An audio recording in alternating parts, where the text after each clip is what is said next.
పందెంకోళ్ళు నేను ఎంఎన్ఆర్. ఆముదాల వలసలో ఇప్పటికిప్పుడు ఎలక్షన్స్ జరిగితే ఫలితాలు ఏ విధంగా ఉంటాయో బిగ్ టీవీ సర్వే రిపోర్ట్ చూద్దాం.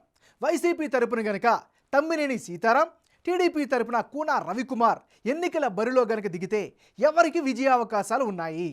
తమ్మినేని సీతారాం వర్సెస్ కూన రవికుమార్ వీళ్ళిద్దరు గనక బరిలోకి దిగితే అప్పుడు వైసీపీకి 44% ఓటు షేర్ దక్కే అవకాశాలు ఉన్నట్లుగా తెలుస్తుంది.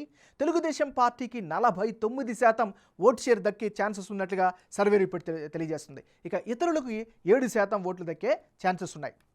ఒకవేళ వైఎస్ఆర్ కాంగ్రెస్ పార్టీ తరపు నుంచి తమ్మినేని సీతారాంకి కనుక టికెట్ కన్ఫర్మ్ చేస్తే ఇప్పటికిప్పుడు ఎన్నికలు జరిగితే 44% ఓట్లు రాబట్టనున్నట్లు బిగ్ టీవీ సర్వేలో తేలింది.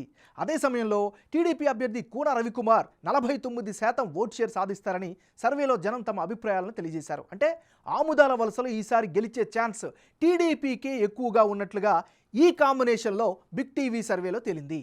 అదే సమయంలో వైసీపీ నుంచి సువ్వారి గాంధీ, టీడీపీ అభ్యర్థిగా కూన రవికుమార్ గనక పోటీ చేస్తే ఎవరికి గెలుపు అవకాశాలు ఉండబోతున్నాయి? ఇక తమ్మినేని ప్లేస్లో సువ్వారి గాంధీ బరిలో దిగి కూన రవికుమార్ గనక పోటీ చేస్తే అప్పుడు వైసీపీకి 42% ఓటు షేర్ వచ్చే అవకాశం కనిపిస్తుంది.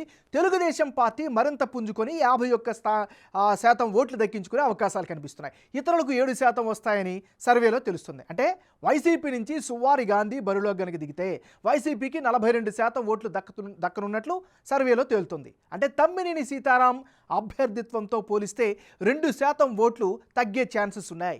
తెలుగుదేశం పార్టీకి 51% ఓట్లు సాధిస్తుందని సర్వేలో తేటతెల్లమవుతోంది. అంటే ఇప్పటికిప్పుడు ఎన్నికలు జరిగితే సమీకరణాల ఆధారంగా జనసేన మద్దతుతో తెలుగుదేశం పార్టీకే ఈ నియోజకవర్గంలో ఎక్కువ విజయావకాశాలు ఉన్నట్లు బిగ్ టీవీ సర్వేలో తేలింది.